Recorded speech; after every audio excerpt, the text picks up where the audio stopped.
وَمِنَ النَّاسِ مَن يُعْجِبُكَ قَوْلُهُ فِي الْحَيَاةِ الدُّنْيَا۔ اب یہ منافقین میں سے ایک گروہ کا خاص ایک تذکرہ ہو رہا ہے۔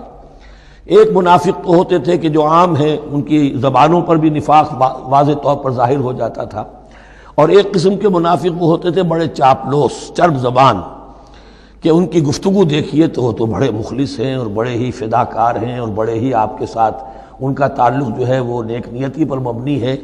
ان کی زبانیں جو ہیں معلوم ہوتا ہے کہ اس میں تو سب گھی شکر گھلا ہوا ہے، لیکن یہ کہ ان کا کردار انتہائی خراب ہوتا ہے، اور پھر وہ جب واپس جاتے ہیں باتیں کرنے کے بعد یا باتیں بنانے کے بعد تو ان کا کردار جو ہے وہ فساد پر مبنی ہوتا ہے۔ وَمِنَ النَّاسِ مَن يُعْجِبُكَ قَوْلُهُ فِي الْحَيَاةِ الدُّنْيَا، اور لوگوں میں سے ایسے بھی ہیں جن کی باتیں تمہیں بڑی اچھی لگتی ہیں دنیا کی زندگی میں۔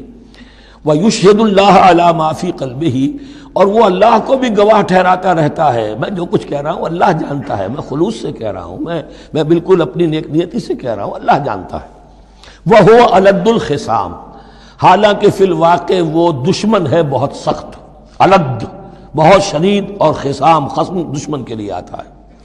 وَإِذَا تَوَلَّى، جب وہ پیٹھ موڑ کے جاتا ہے، سعى فِي الْأَرْضِ، اب وہ زمین میں جو بھاگ دوڑ کرتا ہے، لِيُفْسِدَ فِيهَا، اس میں فساد مچائے، وَيُهْلِكَ الْحَرْثَ وَالنَّسْلَ، اور ہلاک کرے، کہیں کسی کی کھیتی جلا دی، کہیں کسی کا کوئی جانور جو ہے وہ ختم کر دیا، مار دیا۔ وَاللَّهُ لَا يُحِبُّ الْفَسَادَ، اللہ تعالیٰ کو فساد بالکل پسند نہیں ہے۔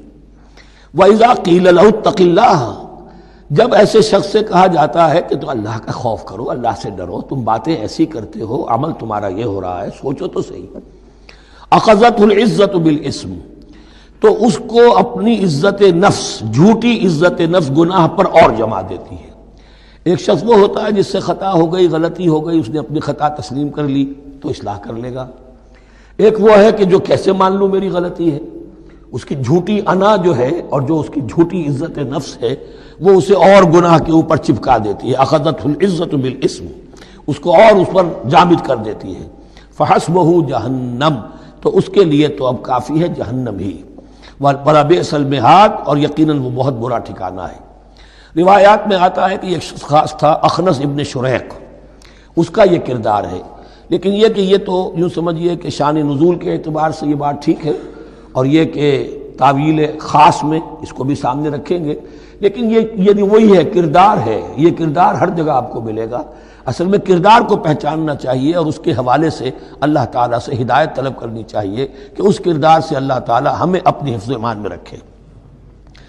وَمِنَ النَّاسِ مَن يَشْرِي نَفْسَهُ ابْتِغَاءَ مَرْضَاتِ اللَّهِ، قرآن کا یہ عام اسلوب ہے کہ تقابل ضرور کرتا ہے، فوری تقابل۔ تو اس میں لوگوں میں سے وہ بھی ہیں جو اپنے آپ کو بیچ دیتے ہیں اللہ کی رضا جوئی کے لیے، اپنا تن من دھن، ان صلاتی و نسکی و محیایا و مماتی للہ رب العالمین۔